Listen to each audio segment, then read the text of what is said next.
Just be glad for all you have that's in today. Hey everyone, Connie here, and welcome to my blind reaction to the second part of a critique of Outlast by Milo. So last time was kind of just the introductory stuff. He talked a little bit about the story and everything. And so Mauler is in the camp of not liking Outlast. And he's basically explaining why. Now, the first part had a couple things that were not very well handled in terms of the writing and the, delivery of his findings and stuff. And as I've said, I have no issue with him disliking it. I just feel like he has to articulate why properly and, give reasons that don't make him seem like he's just being a pompous, self-righteous douchebag. And unfortunately, in the first part of this, he did come off that way. And I understand that. I just want to make sure that you guys understand that I understand that that was not intentional. I know that he's not trying to come off as elitist. I know that he's not trying to come off as his opinion is the only truth. I understand that. I get that. But the first part of this video series made him come across that way. Even if it was unintentional, it just made him come across that way. So I have nothing against him necessarily. I'm just saying, yeah, the video could have been worded better. It could have been handled better, delivered better in terms of his recording, of his voice recording and stuff for it. But I have been told that apparently, yeah, the first video was full of some mistakes and stuff. And there were even parts that, showed, for example, he was showing clips from other people's stuff, and it just went on way too long, and it just felt even unnecessary at a couple points. And even the person who suggested this to me for the donation reward mentioned that yeah, that was a thing, and that Mauler makes mistakes every now and again, and can have those kind of issues pop up. And it's like, okay, completely fair. I'm willing to continue to check this out. For now, continue to give it a chance and see what more we can have. I understand that he scripts these out months and months in advance, and he really tries to make this the best possible thing he can. And I appreciate that. I like that he puts that much thought and effort into these videos. And I'm just going to say right again, I'm probably not going to agree with a lot of what he says,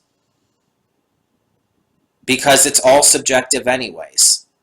Whether or not the story is good, whether or not the characters are good, the horror is good, etc., etc. There's a lot that I'm probably not going to agree on.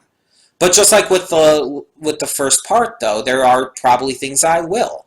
Like when he was talking about how the one other person mentioned it was kind of a found footage style game, and he's like, no, it's not. And I'm like, yeah, you're actually right on that. It's not a found footage thing at all.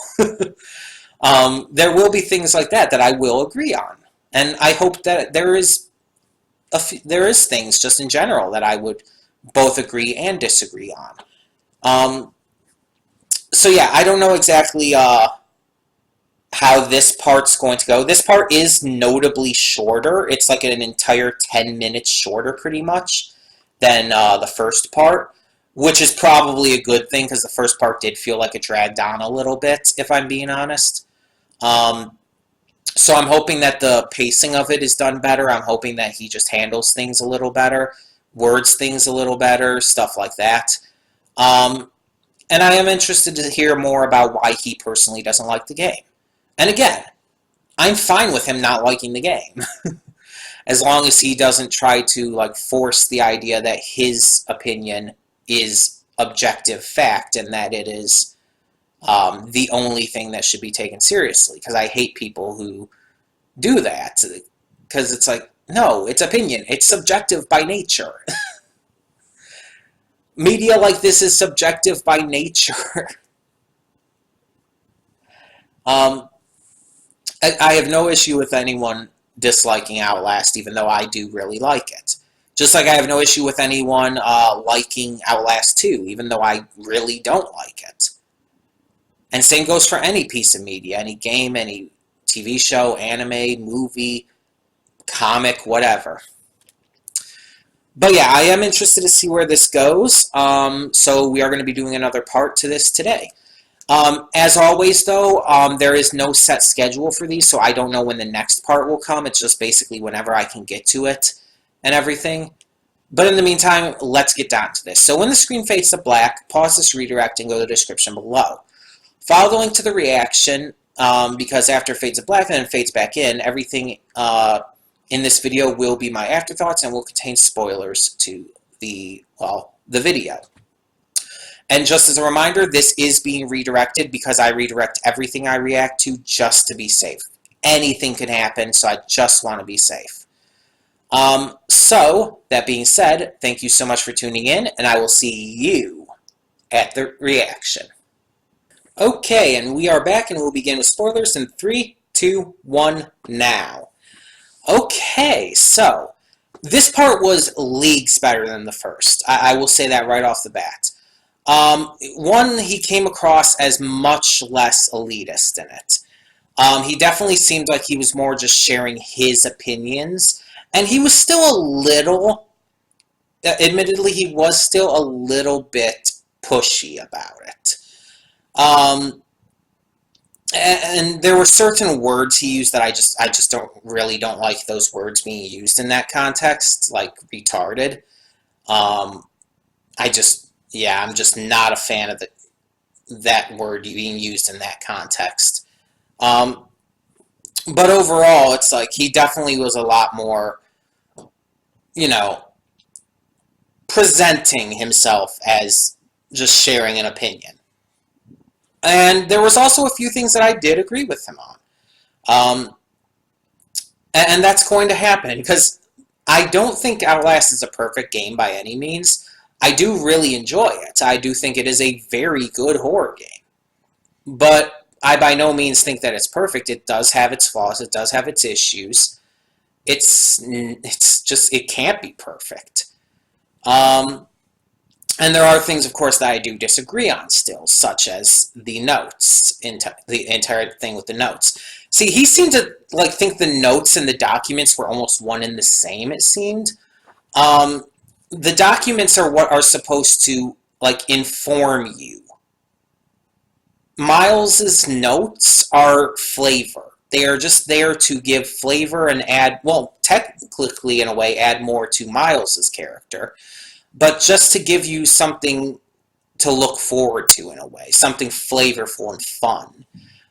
Seeing how he reacts to these different things. And yes, there are a couple points where he doesn't react, where you would think, where he doesn't write a note, where you think, oh, maybe he should have.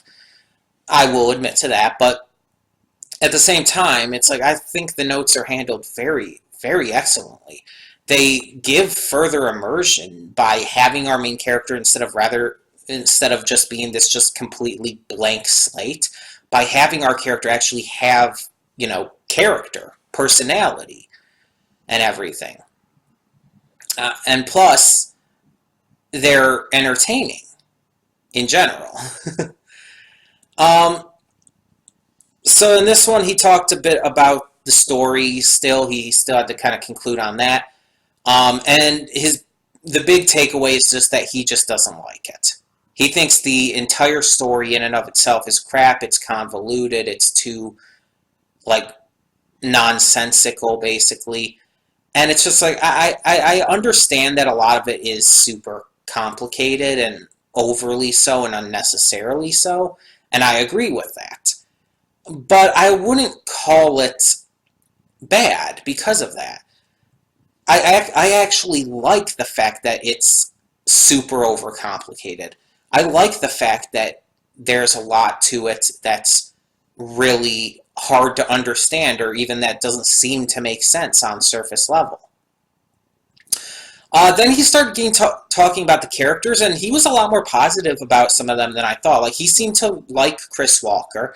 He seemed to have a good appreciation for his character and everything. The twins he wasn't as positive on. The twins he kind of felt were completely pointless and didn't really have any use for the story or the game. And I can see why he would say that. I could definitely understand that perspective. I personally liked them, and I thought they were really fun. I thought they added a completely different kind of experience when you had to come across them than any other element in the game, than any other enemy. And I think that really added something to make the asylum feel real in a way.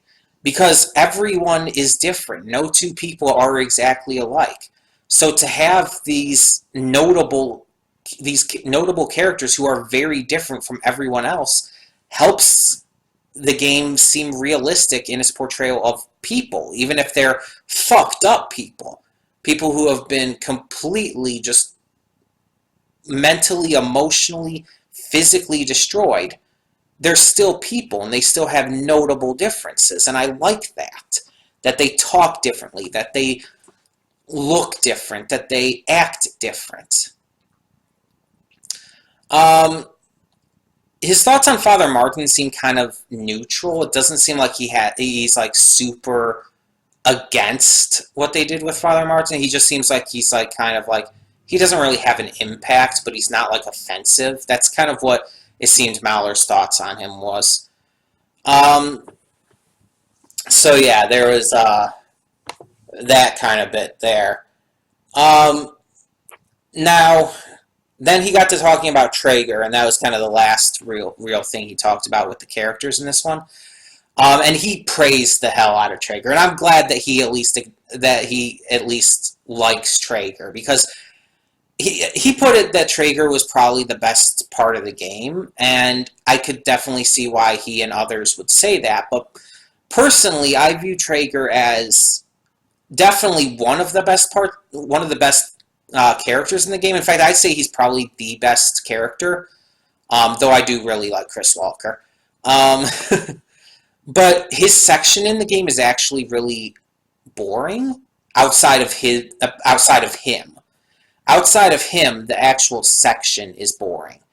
And it's actually that part in the game where the game actually starts to lose a lot of its rewatchability. And if you're watching like Let's Plays of it and whatnot, like I tend to do. Whenever I watch more Let's Plays of the game, it's like it's around that part where I start to lose interest, because it starts to get more. It just starts to feel a little too repetitive in terms of again, rewatchability. On like a first play and stuff, on a first play and first watch and all, like yeah, it's great. And with the right Let's Player, it'll definitely be able to be watched and all. But it's like it's not as exciting to watch again and again as other parts of the game. Personally, for me.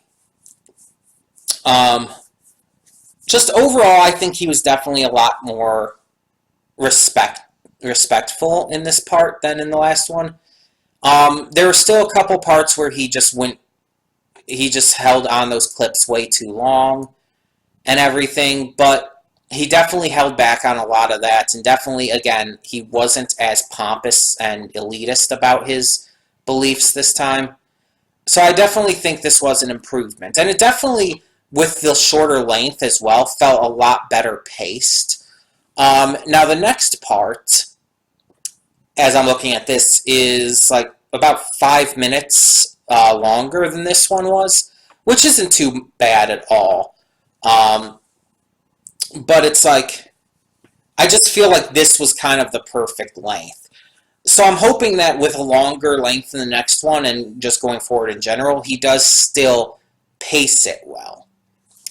That's kind of what I'm hoping going forward. And yes, I will definitely still be going forward on this because, well, one, because this part was just that much better. And two, because I just don't really feel like I have a reason to stop at the moment. It's not like he's done anything like super like horrible or offensive, or that I've just lost interest. I actually do have interest to hear what he says continuing forward. Even, again, if I disagree with most of it. Plus, there's other characters he hasn't touched on yet, and I definitely want to hear his thoughts on some of these other characters, like Wernicke and stuff. I'm just wondering, I assume he's going to get to Whistleblower after the main game, so he's going to have to go through the story, the characters, all of that on Whistleblower separately. Which kind of sucks. I kind of wish he would go through it all like at the same time, but I definitely understand why he's doing it separately. It makes sense. But I don't know. It's just, I kind of wish he like kind of discussed it all together. Just like kept all the story stuff in one section of the videos, all the character stuff in another section of the videos, instead of like, oh, the story for the main game is here, but the story for the DLC is way down here and stuff. It's like, yeah, it's a thing for me, just personally. But yeah, so overall, like, this video went pretty quick, and I do like that because I was entertained, at least, you could say. I was a lot more into it than the last one. Either way, thank you so much for tuning in, and tell me in the comments below what you thought of this part of a critique of Outlast. And for now, I'm Connie, and I'm signing off. See y'all next time. And though you've come through many obstacles,